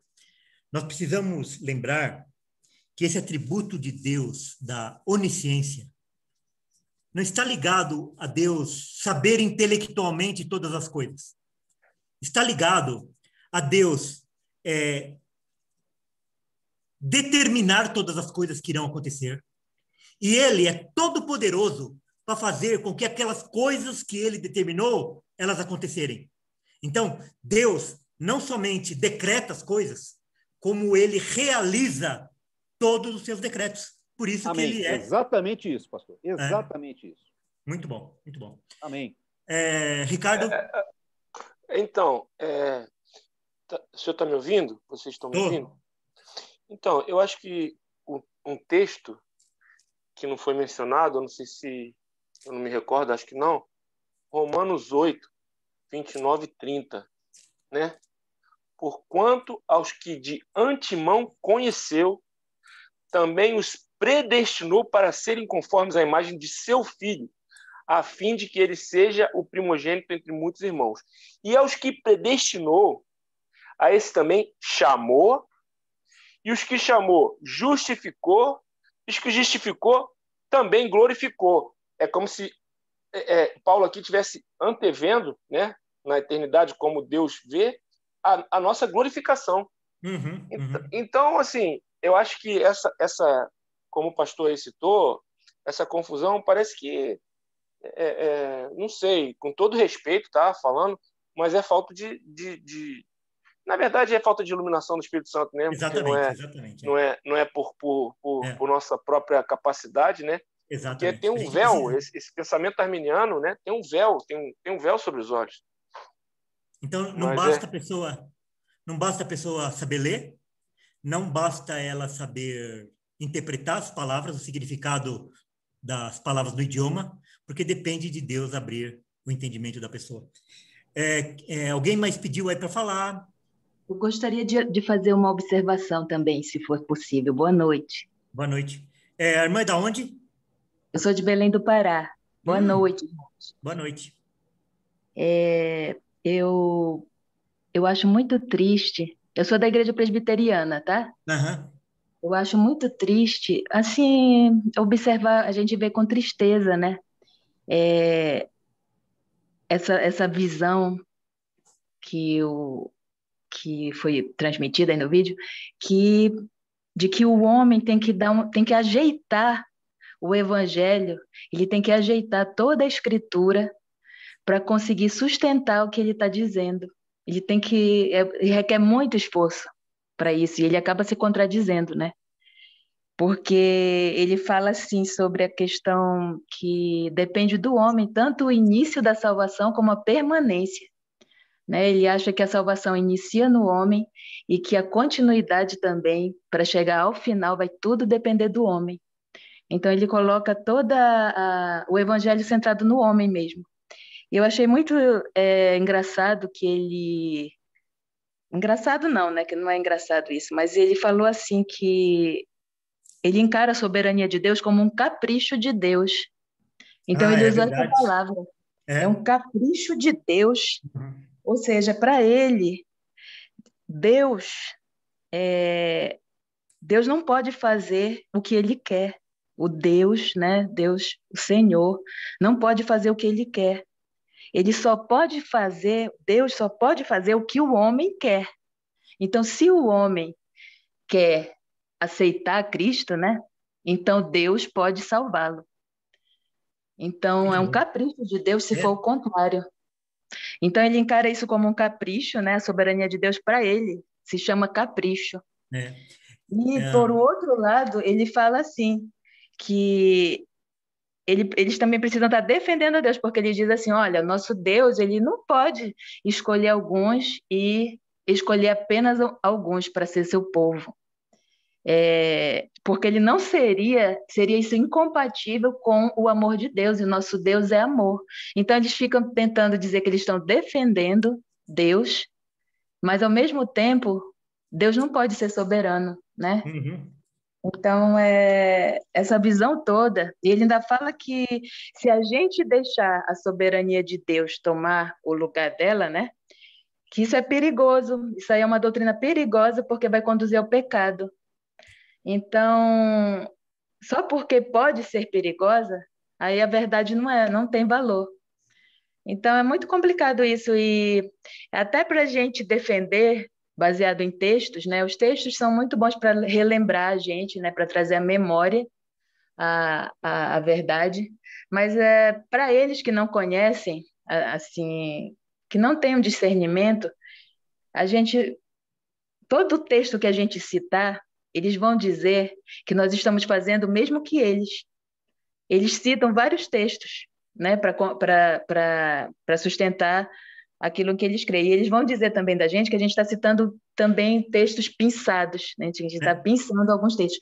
E, na verdade, é o que o pastor Walter falou, né, pastor?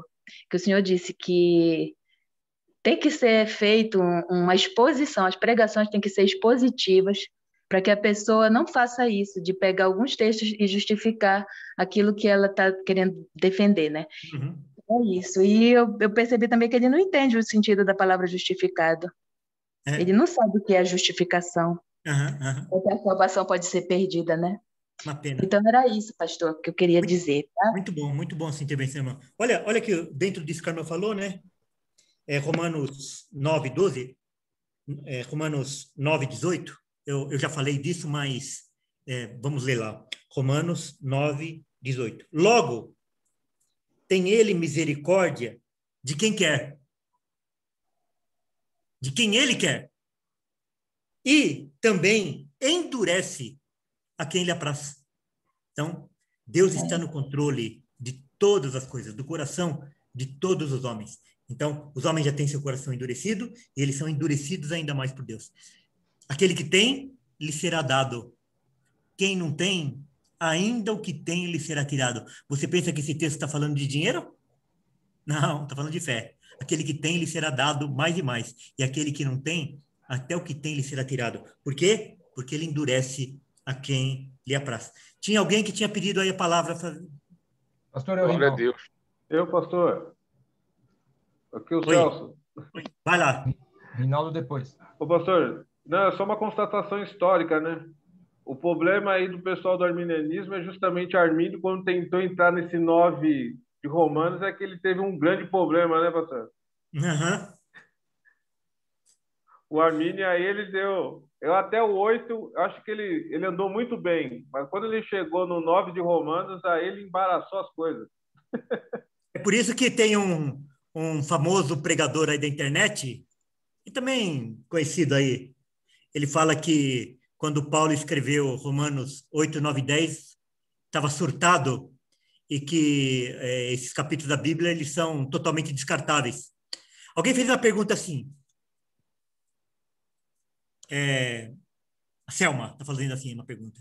Esta crença da presciência não anula a depravação total? Claro que anula. Porque a partir do momento que a pessoa fala que Deus elegeu alguém porque essa pessoa ia agir de uma maneira favorável a Deus, ele está anulando. E lá em Romanos capítulo 3, vai falar que não há quem queira a Deus. Todos se desviaram, não há nenhum bom, não há nenhum justo. Então, realmente anula. Depois, Gabriel, uma dúvida que tenho. Antes, essa visão era considerada heresia, certo?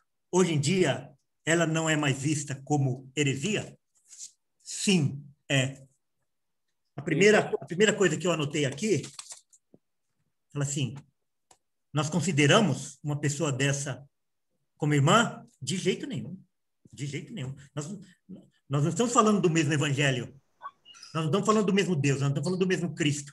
Irmãos, eles estão anulando, deturpando a obra de Cristo na cruz do Calvário. Cristo morreu, mas não fez nada lá. Cristo não salvou ninguém lá. Então é lógico que até no meio reformado você vai ver um monte de gente querendo colocar panos quentes. Agora, uma coisa é a pessoa ter algum erro. A pessoa ter algum erro no seu entendimento. Isso é comum. Até nós temos os nossos erros de entendimento. Agora, a pessoa, ele dá a vida dele por causa do erro. Ele dá pirueta exegética para, igual a nossa irmã falou lá, para defender o erro. Isso não. Nós não podemos compactuar com isso. E tem outra coisa. Se você conversar alguns minutos com o católico, com o evangélico, com o testemunho de Jeová, com o mormon, os irmãos vão ver que a conversa vai ser a mesma. Não vai modificar nada. Se você descer ao evangelho, se você não ficar na superficialidade, se você descer as entranhas do evangelho, você vai ver que a discussão vai ser sempre a mesma. E os argumentos vão ser sempre os mesmos. Pastor? Oi. Quem é? É Felipe. Quem é? É Felipe. Ô, Felipe. Oi. Uma pergunta sobre um versículo que ele falou, de 1 Tessalonicenses 5,19. Eu queria saber a resposta do senhor. A minha é a seguinte, para esse versículo que eu já vou ler. dá a impressão que a gente tem alguma atuação por nossa própria parte de manter o nosso estado de salvo e manter nossa santificação por nossas próprias forças. Isso que o versículo até parece que diz. Eu sei pelas lentes de um Deus totalmente soberano, pelas lentes de que somos totalmente depravados, não somos capazes por nós mesmos, né? Eu sei que a resposta para esse versículo qualquer fruto que venha a sair de nós veio de Deus, tá? Mas eu queria saber a resposta do senhor para isso. Exatamente qual versículo? 1 Tessalonicenses 5,19, que diz o seguinte: não apagueis o fulgor do Espírito. Aí a pessoa que estava no vídeo que o senhor mostrou fala assim, olha só, a gente tem nossa parte, né?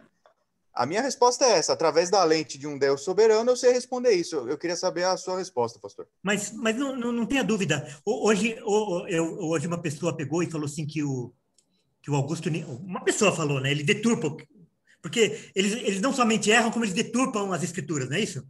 Falou que o Augusto Nicodemos falou que até os nossos pecados são predestinados por Deus. Falei assim, primeiro que o Augusto Nicodemos não falou isso. Agora é o seguinte, todas as vezes que Deus nos deixar solto, o que nós vamos fazer? Eu falo, todas as vezes que Deus nos deixa solto, o que nós vamos fazer? Nós vamos pecar. Então, todas as vezes que nós não pecamos, que nós agimos da maneira da vontade de Deus, do padrão de Deus, das escrituras de Deus, é porque Deus está restringindo a nossa ação. Deus está modificando o nosso coração. Então, aqui, não desprezar as profecias, não apagueis o Espírito, é no sentido de que nós devemos buscar mais e mais a presença de Deus em nossas vidas. Nós devemos... Porque, irmãos, olha, uma coisa que a gente não pode cometer, o erro, é de nós atribuirmos a soberania de Deus e nós cruzarmos os braços. Porque a soberania de Deus não anula a nossa ação, não anula a nossa responsabilidade. O dia que nós chegarmos diante de Deus e nós recebemos o nosso galardão, o galardão, cada um receberá segundo as suas obras. Embora, inclusive, as obras que nós praticamos, elas foram preparadas por Deus. Não é verdade? As obras que nós praticamos, ela foi preparada por Deus. Mas cada um de nós vai receber o nosso galardão segundo as nossas obras. O apagar o Espírito aqui não tem sentido de anular o Espírito Santo. Porque nós não temos capacidade de anular o Espírito Santo. O que nós temos capacidade, entre aspas, é de nós não deixarmos o Espírito Santo agir nas nossas vidas com intensidade, com a força que ele pode agir. Então, isso sim, nós podemos ser crentes negligentes, crentes que vão chegar lá no céu, salvos como que pelo fogo, porque nós não teremos obra nenhuma para apresentar. Assim, eu lembrei, tá ouvindo? Tô? Eu lembrei o texto de Filipenses 2, 12 e 13, né? Filipenses 2, 12 e 13, que é assim, pois, amados meus, como sempre obedeceste, não só na minha presença, porém muito mais agora na minha ausência, desenvolvei a vossa salvação com temor e tremor, porque Deus é quem efetua em vós tanto querer como realizar segundo a sua boa... Exatamente, né? Pastor Rinaldo. Peraí. A Selma está perguntando assim, quando Deus fala que conheceu de antemão, ele não está se referindo a pessoas e não ações?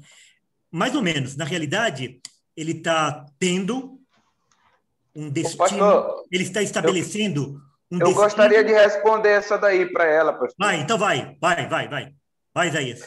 Eu estava dando uma analisada aqui na perícope. Quando ele fala conheceu de antemão, nós temos que levar em conta todo o contexto. E ele vai falar aqui, no contexto, que nós não sabemos orar. Lá no verso 27, ele diz assim, que nós vamos orar segundo a vontade de Deus, e que, lá no verso 28, desse mesmo capítulo, diz assim, são todos chamados segundo o seu propósito. Aí ele entra no verso 29 e diz assim, e conheceu de antemão. Então, todo esse conhecer, ele está segundo o propósito e a vontade de Deus. E ele nos mostra lá no verso 26 que nós somos aqueles depravados que não conseguimos orar a Deus. E aí também eu queria deixar aqui algo que eu peguei lá do irmão, quando ele falou sobre presciência. Porque, nesse caso, o futuro é feito por Deus. O futuro é feito por Deus, onde ele diz assim, todos são chamados segundo o seu propósito. Então, a gente não pode colocar, Deus apenas viu. Não, ele criou o futuro também. Uhum. Ele decretou o futuro e ele faz com que o futuro aconteça. E não só, gente, não só. Eu acho que uma coisa muito importante foi levantada nesse ponto. Deus não só controla aquilo que está acontecendo. Deus te colocou nesse mundo segundo a vontade dele, no momento em que ele, Deus, quis.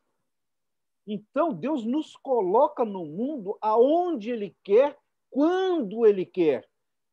Deus poderia, por exemplo, ter me colocado no mundo, vamos imaginar, na África, lá no centro da África, há 500 anos atrás. Eu ia ouvir de Cristo de jeito nenhum. Sem chance. Não ia ter chegado o evangelho lá ainda. E aí ia valer para mim o quê? Aquele texto de Romanos, aquele texto de Romanos 2. Romanos 2, no verso 12, que diz, porque todos os que sem lei pecaram, sem lei também perecerão. Então, eu teria sido colocado por Deus numa condição em que eu obrigatoriamente pereceria. Exato. Ou seja, Deus está no controle de todas as coisas, inclusive dos nossos relacionamentos, da posição que nós temos no mundo, no tempo e no espaço, gente. É bem mais profundo até do que se pode pensar, mas é difícil raciocinar isso tudo. Mas Deus está no controle de todas essas coisas, especialmente a hora que você entra no mundo e a hora que você sai do mundo, a hora que você nasce e a hora que você morre. Isso pertence ao Senhor. Sim. Irmãos, dentro disso que o pastor Walter falou, alguém acha aí, Romanos 1, versículo 20. Romanos 1, 20.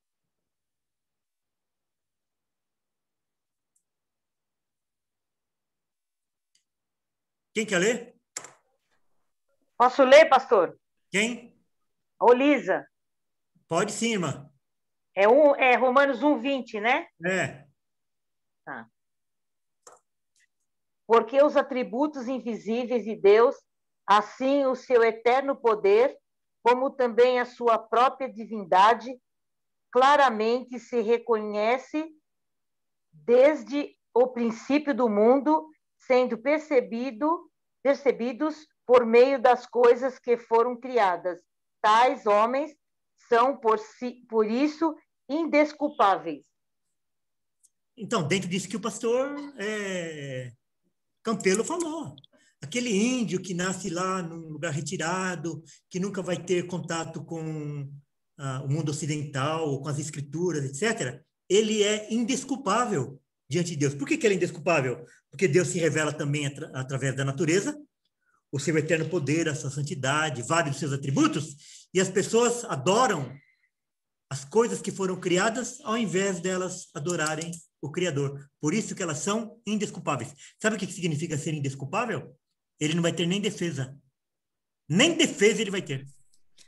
Irmãos, eu gostaria de saber se alguém... Esse texto que o Felipe citou aí, a respeito de não apagueis o espírito, ele é um texto bem complexo, bem difícil. E a gente interpreta ele também à luz de todos os outros textos. Então, por isso que essa interpretação que eu dei é que esse texto não tem nada a ver com perder a salvação ou não perder a salvação. Tem a ver com as obras, né, que nós temos que realizar. Mas eu gostaria de saber se alguém gostaria de acrescentar mais alguma coisa sobre a interpretação daquele texto. O apóstolo Paulo também fala, enchei-vos do Espírito, né? O Espírito nós temos, mas temos que ter cheio do Espírito. Então, eu acho que isso é o contraste entre o apagueis e o enchei-vos. Né? E até esse texto aí que o irmão citou, fala assim, olha, não vos embriagueis com vinho, mas vos embriagueis com o Espírito Santo. É esse o sentido. Nós devemos estar embriagados pelo Espírito Santo. Mais alguém gostaria de... Amém, pastor Walter. Mais alguém gostaria de fazer algum comentário? Walter. Oi. Eu queria fazer um comentário. Acho que no começo do texto lá, ele fala o Messias não existia na fundação do mundo, né? Aí eu queria ler aqui João capítulo 1, se me permitir. No princípio era o Verbo, e o Verbo estava com Deus, e o Verbo era Deus. Ele estava no princípio com Deus. Todas as coisas foram feitas por intermédio dele, e sem ele nada do que foi feito se fez. A vida estava nele, a vida era a luz dos homens, a luz resplandece nas trevas, e as trevas não prevalecerão contra ela. Então, já daí, né, como Jesus disse, né, em João 8,12, eu sou a luz do mundo. Quem me segue nunca andará nas trevas, mas terá a luz da vida, né? Uhum. Já aí, no começo desse texto, se fosse num YouTube, numa pregação, numa TV, alguma coisa, eu já teria desligado já. Já não teria continuado a ouvi-lo. Uhum. Muito Irmãos, bom, irmão. Muito bom. Muito bom. Irmãos, olha o que diz aqui Gálatas 1, versículo 6 em diante. Gálatas 1, de 6 em diante. Admira-me que estejais passando tão depressa daquele que vos chamou na graça de Cristo, para outro evangelho. Então, todo evangelho que não contemple exclusivamente a graça de Cristo é um outro evangelho. Não é o evangelho de Cristo. Irmãos, tem mais alguém que gostaria de fazer algum comentário? Senão nós vamos encerrar, porque também já estamos quase 2 horas aqui já de... Pastor El Rinaldo, queria fazer um comentáriozinho aqui breve. Ele falou num instante ali que Jesus morreu por todos. Então, tá bom. Se Jesus morreu por todos, então o pecado de todos já foi pago. Sim. E aquele que não aceita Cristo vai pagar o pecado de novo? Exatamente. Então, nós estamos falando de um Deus cruel, certo? Exatamente. Então, por isso que é dessa linha, ele está anulando aquilo que Cristo fez. Ou então é o oposto, né? Se Jesus Cristo morreu por todos, então todos se salvam, ponto. Exato. É por isso que a doutrina... a doutrina do universalismo, ela é mais coerente do que o arminianismo. Porque o universalismo, ele fala assim, Cristo morreu por todos, todos são salvos. Está errado, mas é coerente. Cristo morreu por todos, todos são salvos. Agora o arminiano fala assim, Cristo morreu por todos, mas todos não são salvos. Então Cristo não morreu. Pois é. Morreu por causa dele. Irmãos, eu vou encerrar lendo Efésios 1, de 3 a 14. Pastor, só queria agradecer aí pelo convite. Irmão, de onde? Eu sou do Rio, eu sou da Igreja Batista Jardim Botânico, pastor de Clay Santos. Do pastor de Clay? Isso, pastor de Clay Santos. Manda um abraço para ele. Mando sim, foi uma satisfação muito grande, aprendi muito aqui com o senhor, com os irmãos. Para mim foi uma bênção e espero ser convidado para quando acontecer outras reuniões dessas. Que Deus e foi muito boa a sua colaboração também. Eu agradeço muito. Deus seja louvado. Eu vou ler Efésios 1, de 3 a 14, e depois eu vou pedir para o pastor Walter Campelo orar para encerrar nossa reunião, tá bom? Bendito o Deus e Pai de nosso Senhor Jesus Cristo, que nos tem abençoado com toda sorte de bênção espiritual nas regiões celestiais em Cristo, assim como nos escolheu nele antes da fundação do mundo, para sermos santos e irrepreensíveis perante ele. E em amor nos predestinou para ele, para a adoção de filhos, por meio de Jesus Cristo, segundo o beneplácito da sua vontade, para louvor da glória da sua graça, que ele nos concedeu gratuitamente no amado, no qual temos a redenção pelo seu sangue, a remissão dos pecados segundo a riqueza da sua graça, que Deus derramou abundantemente sobre nós em toda sabedoria e prudência, desvendando-nos o mistério da sua vontade, segundo o seu beneplácito que propusera em Cristo, de fazer convergir nele, na dispensação da plenitude dos tempos, todas as coisas, tanto as do céu como da terra. Nele, digo, no qual fomos também feitos herança, predestinados segundo o propósito daquele que faz todas as coisas conforme o conselho da sua vontade, a fim de sermos para o louvor da sua glória, nós, os que de antemão esperamos em Cristo, em quem também vós, depois de ouvistes a palavra da verdade, o evangelho da vossa salvação, tendo nele também crido, fostes selados com o Espírito da promessa, o qual é o penhor da nossa herança, até ao resgate da sua propriedade, em louvor da sua glória. Irmãos, o que fala esse texto? Para louvor da glória de Deus, por causa do beneplácito da sua vontade. Que coisa maravilhosa. Amém. Amém. Amém. E enche nosso coração de esperança. Amém? Glória a Deus. Amém. Walter, vamos orar e encerrar a nossa reunião. Gente, vamos orar então. Ô meu Pai, nós te louvamos, Senhor meu Deus, nós te adoramos, porque o Senhor nos resgatou em meio ao mundo de trevas, em meio ao mundo perdido, em meio ao lodaçal do pecado, o Senhor derramou sobre nossas vidas da sua misericórdia e pelo sangue do teu Filho Jesus Cristo, nos tornou herança tua, filhos teus. Ô meu Pai, nós te somos gratos, Senhor, te somos gratos pela eternidade, Senhor, porque a nossa salvação está garantida. Ô meu Pai, muito obrigado por esse tempo que tivemos aqui. Muito obrigado porque o Senhor tem levantado pessoas para pregar o verdadeiro evangelho e pessoas, Senhor, salvas pelo verdadeiro evangelho. Cuida de nós, Senhor. Nos ajuda, nos abençoa. Toma conta, Senhor, meu Deus, das nossas vidas, de modo a que nós possamos sentir a tua mão sobre nós todo o tempo. Ô meu Pai, eu oro a ti clamando por cada um de nós, no nome e pelos méritos do nosso Senhor Jesus Cristo, o nosso Salvador. Amém, Senhor Deus. Amém. Amém. Amém. Irmão, só lembrando, né, irmãos? Amém. Que, de novo, falando, né?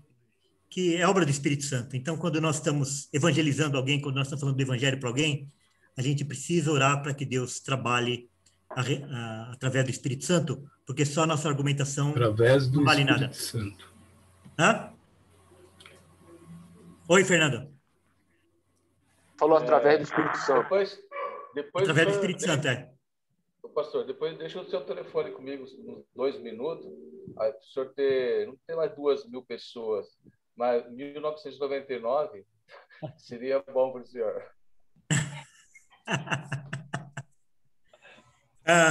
Irmãos, quando tiver algum assunto assim mais específico, eu vou fazer outras lives e convido a todos aí para participar. Depois eu vou colocar essa live também na internet e vocês vão poder ouvir novamente e compartilhar com outras pessoas, tá bom? Benção, benção. Amém. Amém. Uma bênção a live aí. Ao Senhor pertence a salvação. Boa noite a todos. Boa noite a todos, irmãos. Deus abençoe. Boa noite, pastor. Deus noite a todos. Valeu. Boa noite, paz do Senhor. Deus abençoe. Deus abençoe. Abraço. Paz, tchau, tchau.